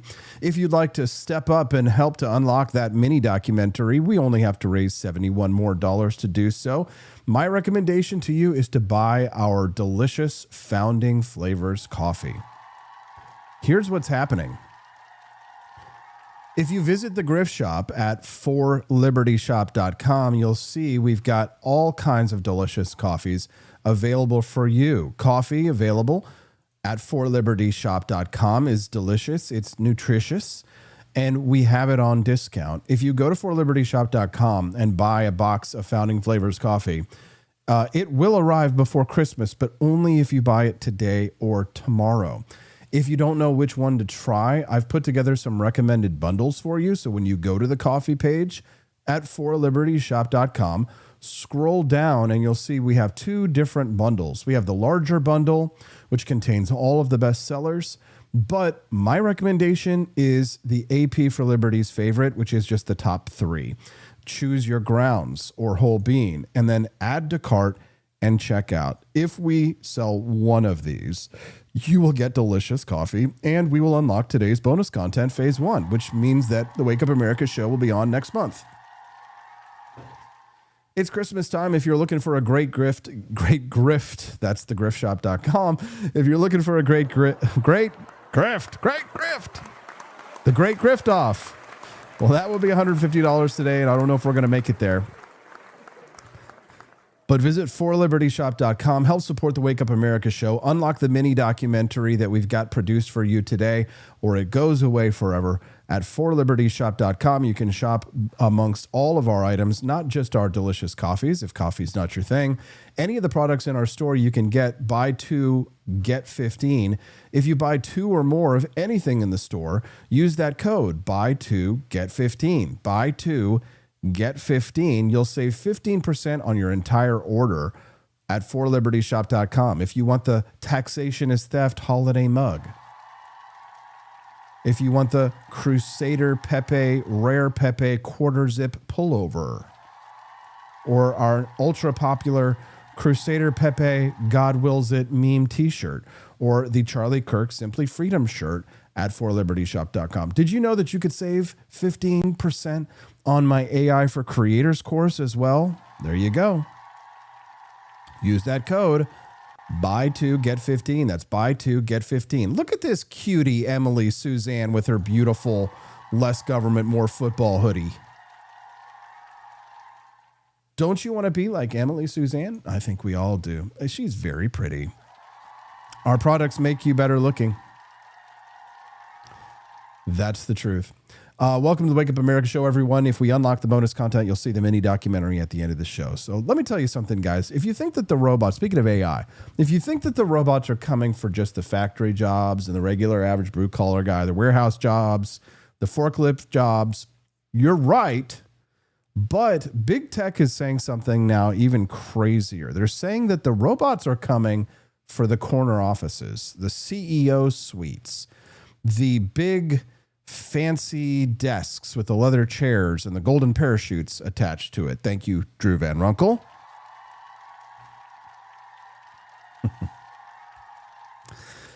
And this isn't conservatives or libertarians saying this. This isn't like a crank Reddit post. This is coming straight from the mouths of the guys who make AI and the ones who stand to profit the most from it. Let me read to you this line because this is incredible. This is from Sundar Pichai, CEO of Alphabet. This is Google's parent company. The Wall Street Journal quoted him in a story this weekend saying, what a CEO does is maybe one of the easier things for an AI to do. One of the easier things, running a company, hiring, firing, navigating politics, strategy, profit and loss, board pressures, easy. So the man who runs Google says that an AI can do his job, and probably while taking fewer bathroom breaks too. So then Sam Altman, this is Mr. OpenAI, the ChatGPT guy, jumps in and says, shame on me if OpenAI is not the first big company run by an AI CEO. Not maybe, not someday. We're exploring it now. Shame on him if he doesn't fire himself and hand the badge over to a robot. So this is the strangest revolution in world history. So the peasants aren't storming the castle. The kings are volunteering to hand over the crown to the machines. So now not everybody in big tech is drinking this Kool-Aid, right? We're talking about AI being AI taking over the CEO jobs at these companies. Right. So not everybody is agreeing with this, obviously. Satya Nadella at Microsoft said this is too far-fetched. They say AI will be a tool, not a god, and humans will still lead while AI does the grunt work behind the scenes. But you know who disagrees with this? Elon Musk. Elon Musk disagrees with this. At a Tesla shareholder meeting, Musk said, if AI becomes vastly smarter than all of us, then, quote, it's difficult to imagine that any humans will actually be in charge. So you've got one of the biggest companies on earth, Tesla, whose CEO is fantasizing openly about the day when no human is piloting the ship. Meanwhile, he just got $1 trillion pay package. $1 trillion. Thanks for getting us to the point where you're obsolete, Elon. Drew Van Runkle says, what happens when we raise 4 figures in rents? Over $1,000, Drew Van Runkle? Ha, ha, ha, ha. Then Brad Beckman gets to eat for another 2 weeks. That's what happens. We could pay our tax bill over here. But let's slow down and deal with the facts that the Wall Street Journal reported on this one, because so we don't hallucinate like the AI does, right? So number one, Google, OpenAI, Microsoft, right? They're already spending almost $3 trillion on AI infrastructure between now and 2028. So that is the size of the entire German economy that is getting spent on these programs. AI models will still fail at what the researchers call long-running business tasks. So a group called Andon Labs created a benchmark called the vending bench, which is a literal vending machine simulation. And today's AI still struggles to run something as simple as a snack machine without eventually breaking it. And then despite these failures, the companies are telling investors and the public, we're only a few years away from AI CEOs. Now, this is the part that really matters to working Americans, because every time elites talk about innovation or job security, we all know that they don't innovate that much, and there's not a lot of job security for most of us in the world. Here I am struggling to make my bonus content nut for the day. So there's no job security over here. But here's the thing. Here at the For Liberty Network, I already did the thing that these billionaires are talking about. I've already made AI my CEO. And I'm not joking. This is not theoretical. I have AI doing logistics, scheduling, deep research, content breakdowns, producing thumbnails, writing ad copy, pitching stories, and running some internal operations. Brad has watched this happen in real time. Stephanie has watched this flatten my workflow, my shop, my network, my merch lines.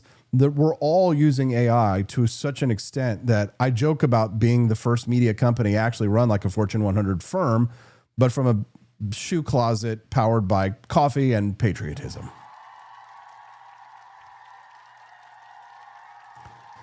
So this is happening right now, right? But here's the difference between a small company like us and big tech, though. Stephanie and I were talking about this the other day when we had to, change. We have to change what we're doing. Sometimes things don't work, so we have to pivot. And we're lucky as a small business that we can pivot. We have to pivot in order to ensure that business operations continue, that the Wake Up America show is on next week, right? You hear my appeals to the bonus content, right? Those are not just pitches. Those are not just marketing.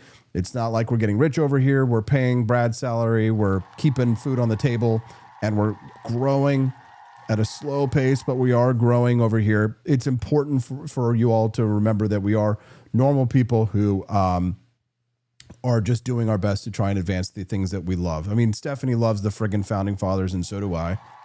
We love our country. We love liberty. And if you do too, we'll ask you to join us today and make a financial contribution to the Wake Up America show. It doesn't have to be 5 figures like Drew Van Runkle was bragging, but a small contribution, Rumble Rant, or a purchase at forlibertyshop.com makes a big difference for these ideas that we believe in. People like Hassan Piker, people like Harry Sisson, all of these huge Democrat leftist communists are bringing in thousands of dollars.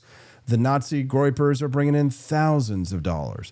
So if we don't step in and support shows like the Wake Up America show or Liberty Tonight or Culturama, if we don't support Liberty networks like forlibertynetwork.com, we cede ground to the statists and the authoritarians. And over here, we're not going to give up. As long as we can make this work financially, we will continue to grow this For Liberty network. We couldn't do it, though, without people like Evan Owen or Amy J. Easley or Joseph Steele or Timothy Trone or Drew Van Runkle or Brad Beckman, who works his butt off to make everything happen.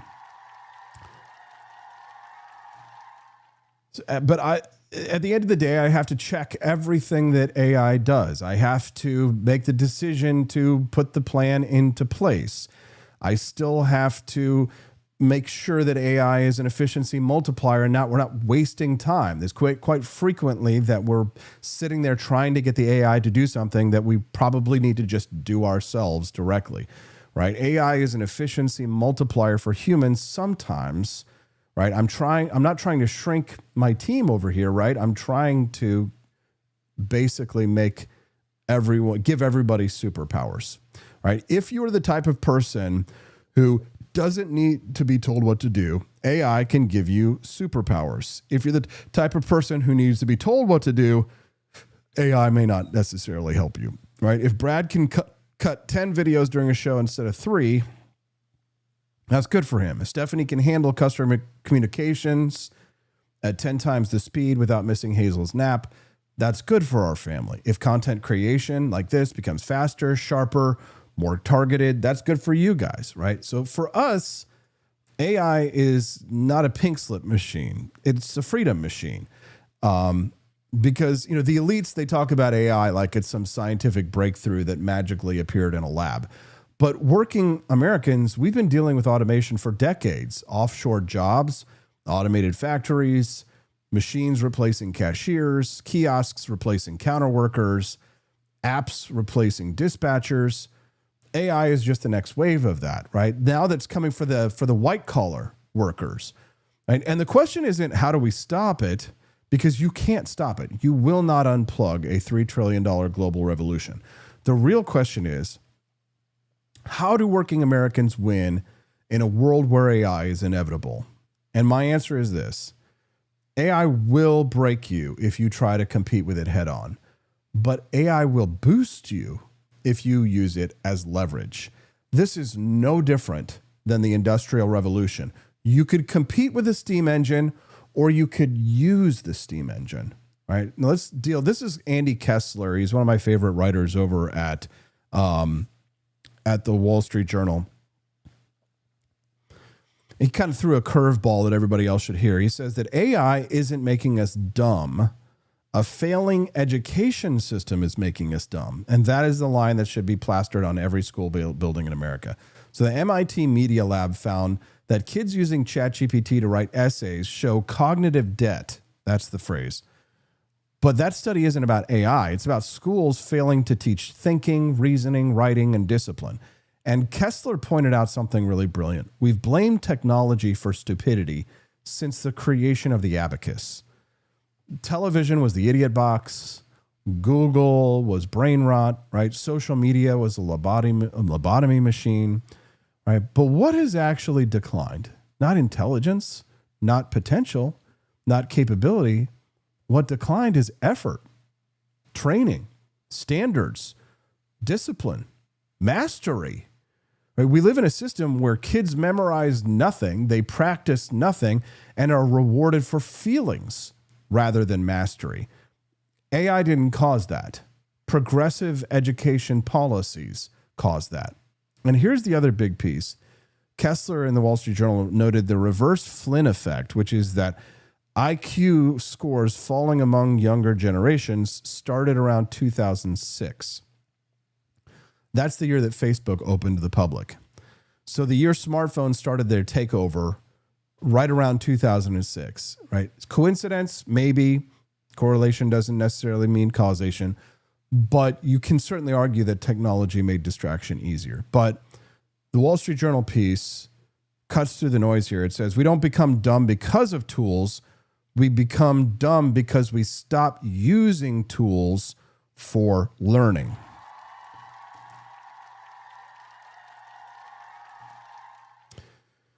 And he makes another sharp point, three-dimensional spatial reasoning. So the kind that you need for engineering, design, military strategy, games, right, actually went up because kids played video games. This was cool.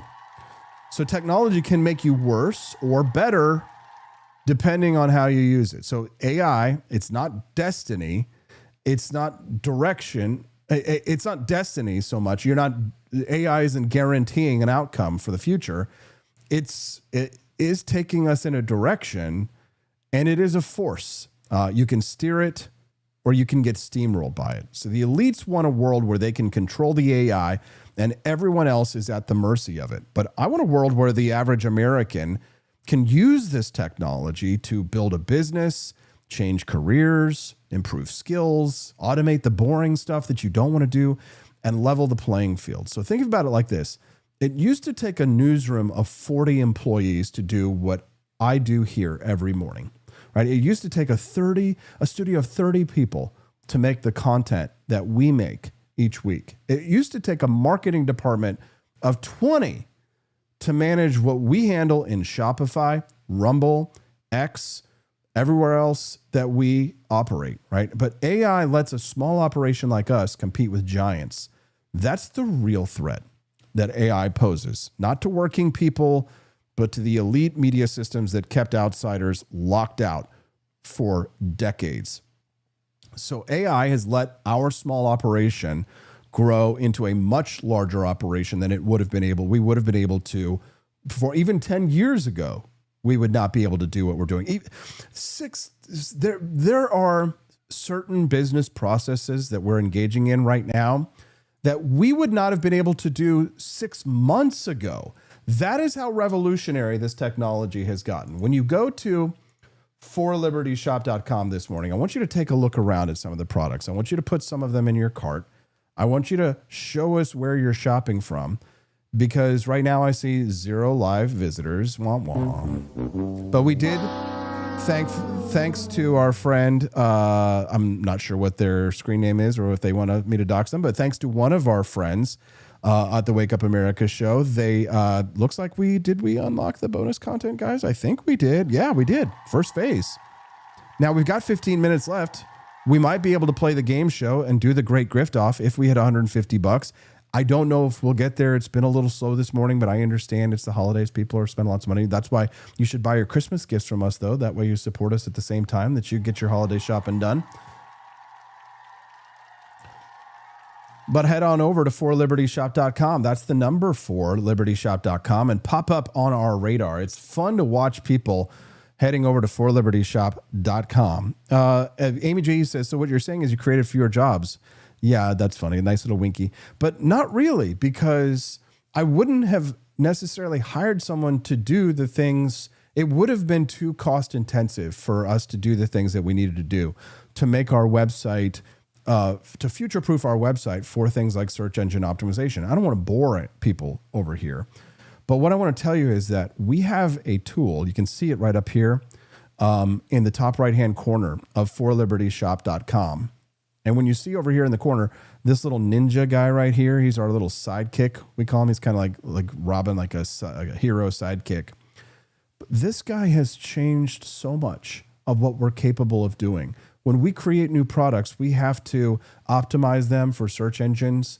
We have to put sales and codes and deals in them. It would take forever just to make one product and to optimize it and to do all that stuff. 6 months ago, we couldn't have done it. We couldn't keep up with the pace and the competition. And you can see China is trying to get on my website. We blocked them pretty well. But you know what these are? These are people who can tell that we are growing, that our shop is doing well. So they're coming in and they're ripping off our designs. They're stealing our ideas and our designs. And they're going to, make our designs and try and sell them, undercut us price-wise, and try and parse them out. This is what I have to compete with. This is what we have to deal with, right? And they're not even, these are robots. Their AIs, Amy, are trying to take my jobs. Their AI is coming in trying to take my job. We got somebody over there on the West Coast who just popped up. Is that Decision Points? Somebody in the Midwest here. Somebody down. That looks like they're in Illinois. Illinois. Come on. Who's over there in Illinois? Who's up there in Washington State? Boy, you are up early in the morning. We can see you all over the world when you come and visit forlibertyshop.com. This is the great grift shop that we call it. If you go to forlibertyshop.com, oh, look, there's Japan. I like how Hawaii is just 2 dots. Notice that right there. Hawaii, right there. That's Hawaii. But it's fun to watch when you pop up on the shop at forlibertyshop.com. If you had an active card, it would pop up right there. It shows that we did get a purchase. One person was checking out. And we do have one active cart, which means that somebody's doing a little shopping this morning. What are we wanting to do? Play the great grift off? You guys wanting to play a game this morning together? AI has transformed how we run the shop. It's made everything so much easier. And it looks like I doxed one of our next projects there that Steffi's been working on. Oops, Austin. No. I didn't want you guys to see that yet. Stephanie's working on something special for the ladies. We hope to have something put together for you here in the coming year. At forlibertyshop.com, we use AI for everything. One day I sat down and I told it that it needed to act as my CEO. And what is the job of a CEO? It is to increase profits quarterly. And since I didn't go to school for business, I had to learn all this on my own. I've spent the last 3 years every day using every AI platform, and I've got a little secret to tell you. My course, my AI course for creators, is now being updated because I'm actually switching away from ChatGPT to other software platforms because ChatGPT 5 has been a disaster. It's been an absolute mess. Jedi Master level grifting. Thank you. Very true. But it's true.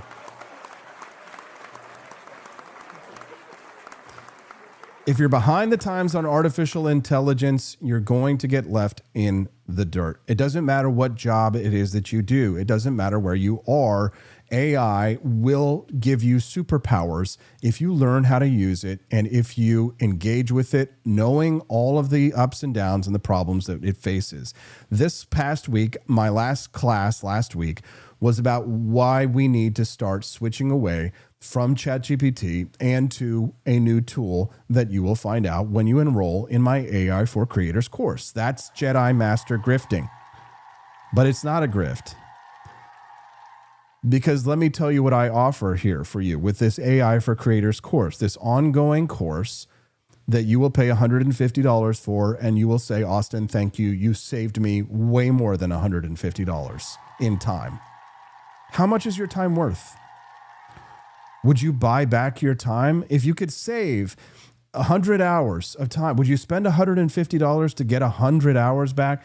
Well, Andy Opperman, he spent $150 to buy my course. He's joined the classes, and he has saved, let's see what Andy has saved in one of his business processes. When you come to the reviews page, you can see here, oh, well, we've got 2 people saving time. My wife and I own our DJ business. We utilize the tools learned in this course for everything from promotions to playlist creation and setup. It has saved us countless hours of extra work. Thank you, sir. And Andy Opperman said it has saved him 16 hours of tedious labor thanks to the know-how that Austin has shared. So when you go to forlibertyshop.com this morning, you will buy the AI for Creators course, and you will in the end, you will thank me. Click enroll now. Sign up for the course. It is not that expensive. The prices will go up in the new year, but not for the people who have already enrolled and not for the people that enroll today. So head to forlibertyshop.com. That's the number forlibertyshop.com and get my AI for Creators course. It includes live classes that I teach every week. It includes the entire coursework that we've learned so far. And I upload every week the content that I create talking about the latest and greatest news in AI to help share with you what you should be doing, where you should be looking, and how to use these tools to give you superpowers. So one last time, forlibertyshop.com, the number 4libertyshop.com. Looks like we've unlocked phase 1 of the bonus content, so you guys will get to watch that before we go today. Probably not going to hit $150, but if we do, then I will come back. So it looks like we've got 6 or 7 minutes until the end, until it's 9 o'clock. So here's how this works. I will play the bonus content for you now, and if we make it to $150 raised, if we make it to $150 before 9 o'clock, I will come back and we'll play a game and you guys can win real prizes. The games are fun, aren't they? It's a lot of fun. I hope we get there, but if we don't, I'll see you guys tomorrow on the Wake Up America show and the 4 Liberty Network. Hope you enjoyed it. Take care, guys.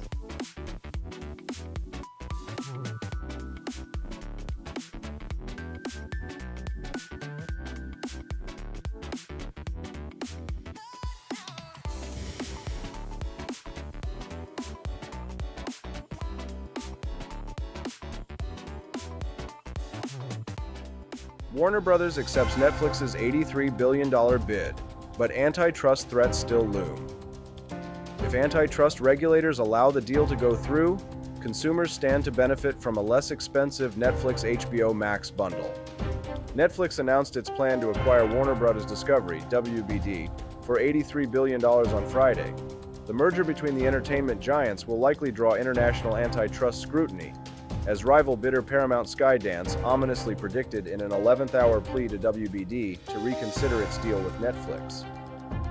As the deal moves forward, the public should be wary about the political weaponization of the Federal Trade Commission, FTC, and Justice Department, DOJ, given the relationship between President Donald Trump and the owners of Paramount Skydance.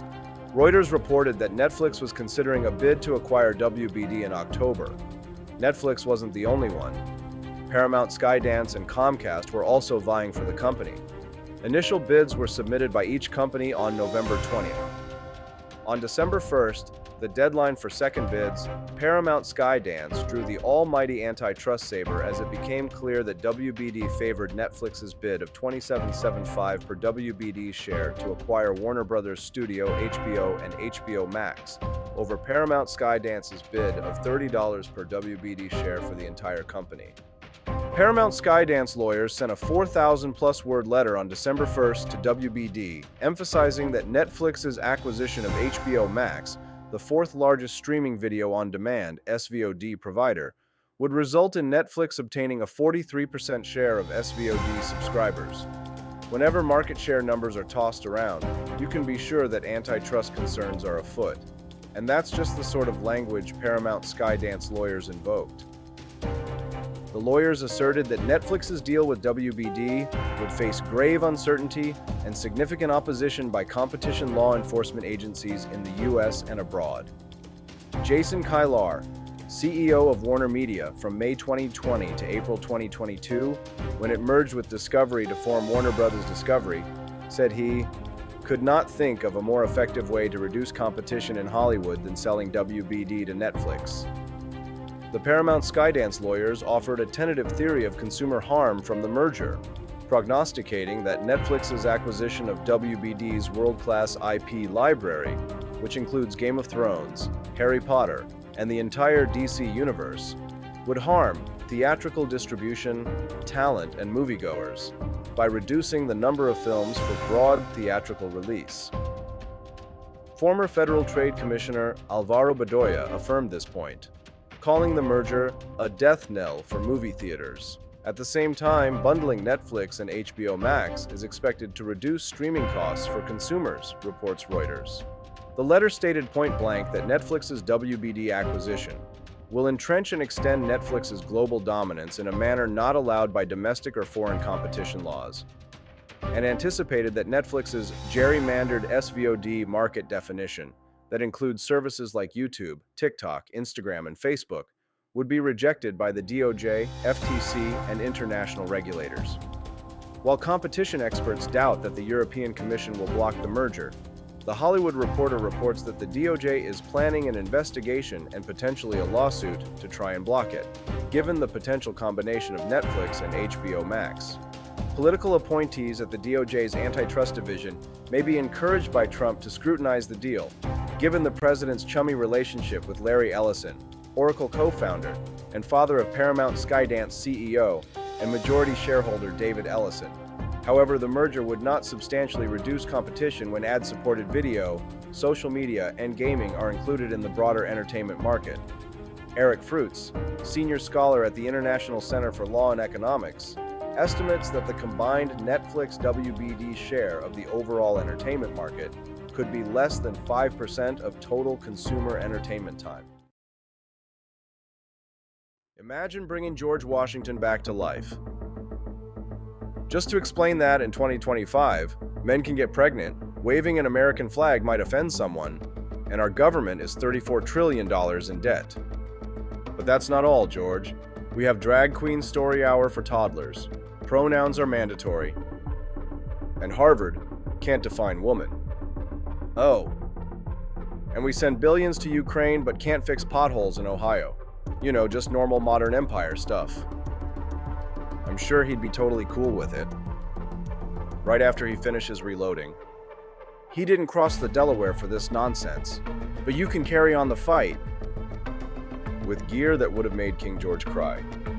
Shop bold, shop free, shop for libertyshop.com.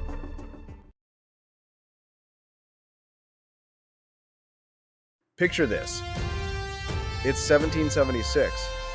Thomas Jefferson is hunched over his desk at Monticello, ink-stained fingers, writing the most radical document in human history. Do you really think he was sipping Starbucks? No. He was drinking something bold, something black, something brewed strong enough to fuel a revolution. That's the spirit behind Founding Flavors, our signature line of liberty-fueled coffee. No soy froth, no climate guilt, no corporate slogans. Just real coffee, inspired by the men who wrote freedom into existence. Every cup is a quiet protest. against mediocrity, against tyranny, against bad coffee. So this morning, skip the globalist brew. Grab something worthy of a free man's sunrise. Founding flavors. Now brewing at